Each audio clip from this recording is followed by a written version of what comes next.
Assalamualaikum, anda sedang menonton Sekilas Fakta 31 Disember 2021 bersama dengan saya Nur Syah Mama Amin.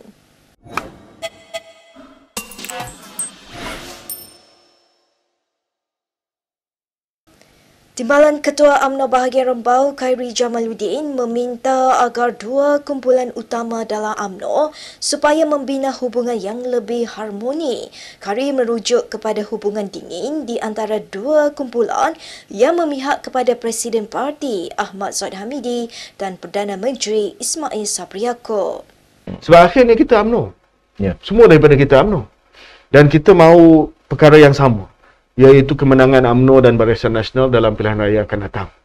Jadi saya nampak mungkin sedikit masalah antara pemimpin-pemimpin yang ada dalam kerajaan yang tidak dalam kerajaan ini sebenarnya dapat diselesaikan dengan baik.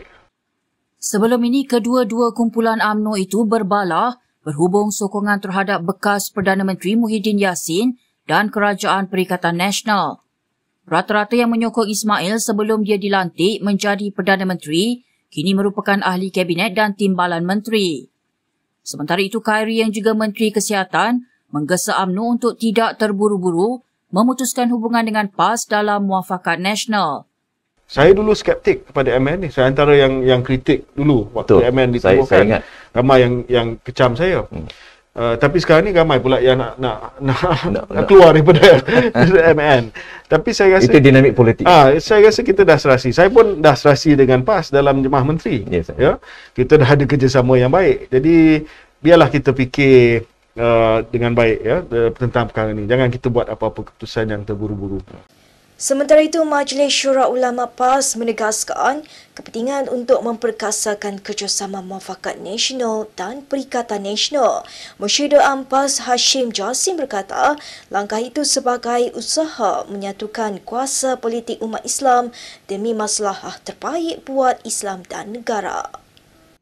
Dalam kenyataannya, Hashim berkata, rundingan kerusi antara parti-parti Melayu Islam perlu dilaksanakan semaksimalnya bagi mengelakkan pertembungan tiga penjuru dalam PRU ke-15 dan mendapat kemenangan dengan majoriti besar.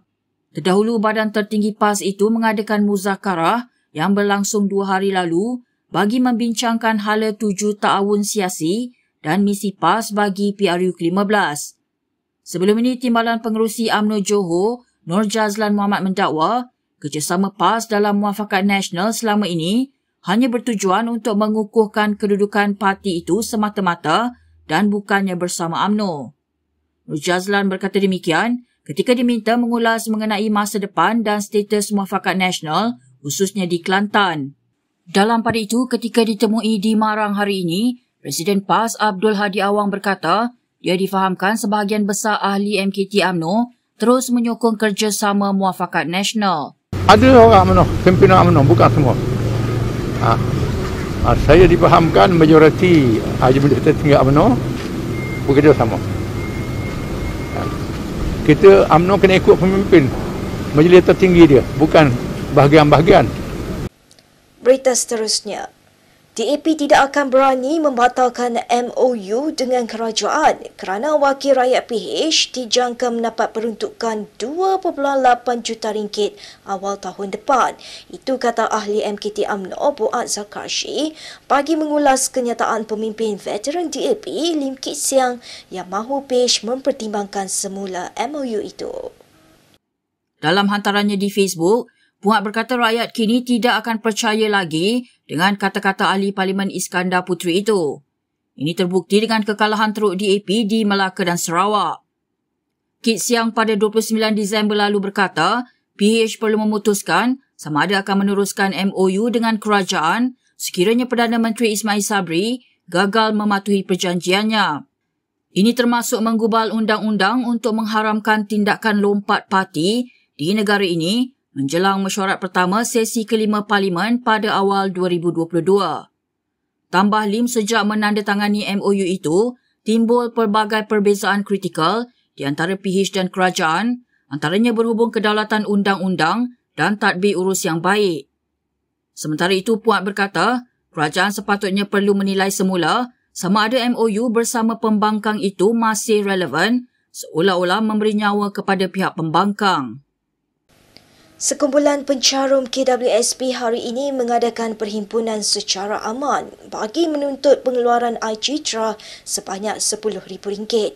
Himpunan yang diadakan di hadapan KWSP Jalan Raja Laut itu bagi mewakili rintihan pencarum yang terjejas akibat bencana banjir baru-baru ini.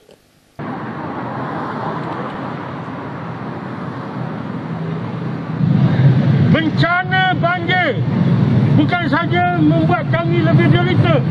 Bencana banjir bukan membuat kami lebih resah dan gelisah. Sebab bencana banjir ini tidak cukup hanya sekadar RM1,000 yang diberi oleh kerajaan. Tidak cukup diberi RM600 oleh zakat. Kami ini ingin hidup meneruskan kehidupan kami. Sementara itu, Khairul berkata, satu pertemuan akan dibuat dalam masa terdekat bersama CEO KWSP Amir Hamzah Azizan berkaitan tuntutan mereka. Katanya sekiranya tuntutan mereka hari ini tidak didengari, kumpulan tersebut akan ke Parlimen untuk menyerahkan memorandum kepada Perdana Menteri Ismail Sabri Yaakob.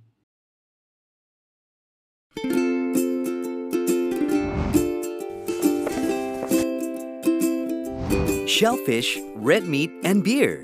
If you love indulging in these foods, you may end up with high uric acid level in your blood.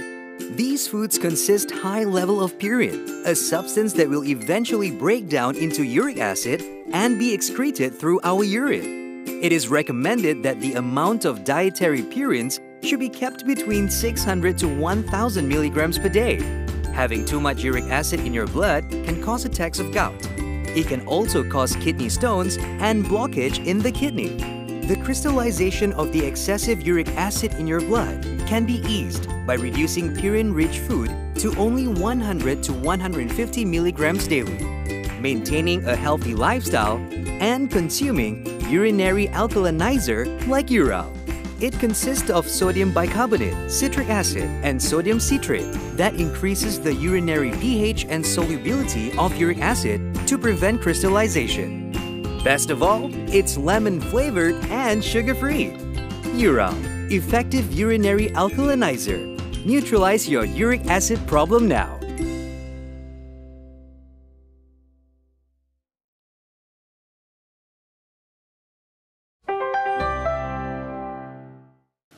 Baik, kita ke perkembangan yang berikutnya. Pakatan Harapan Johor menyatakan keterbukaannya untuk meneroka kerjasama politik baru, termasuk dengan Parti Muda sebagai tawaran alternatif buat rakyat Johor. Perkara itu diputuskan semasa mesyuarat Majlis Pimpinan PH Johor pada 29 Disember lalu.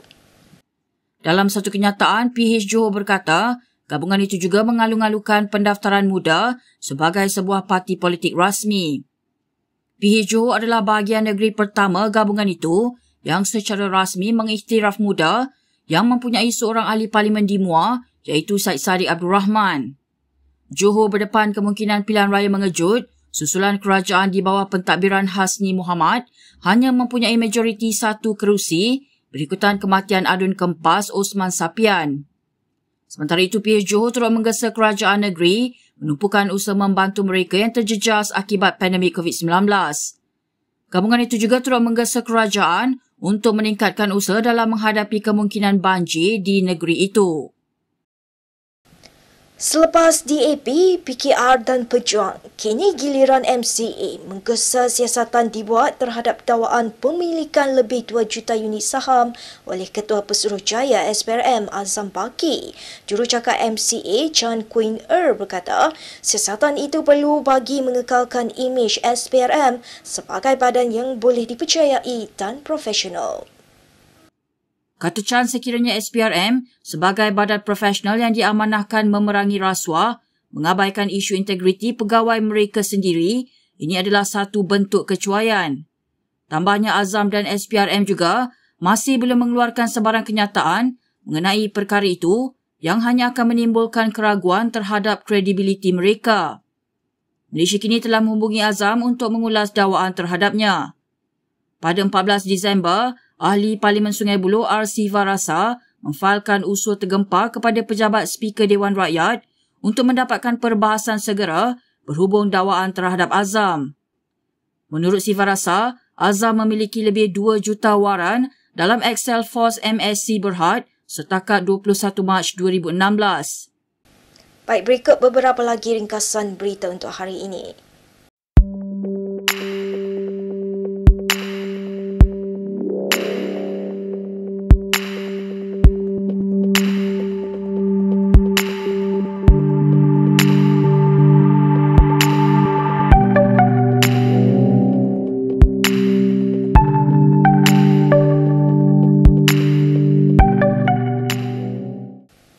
Sekian sahaja daripada saya, Nur Syah Mama Amin. Untuk sekilas fakta, untuk lebih banyak berita, anda boleh melayari kinitv.com. Anda juga boleh mengikuti kami di Instagram, Twitter, YouTube dan Facebook. Salam hormat dan selamat tahun baru dari semua warga Kini TV.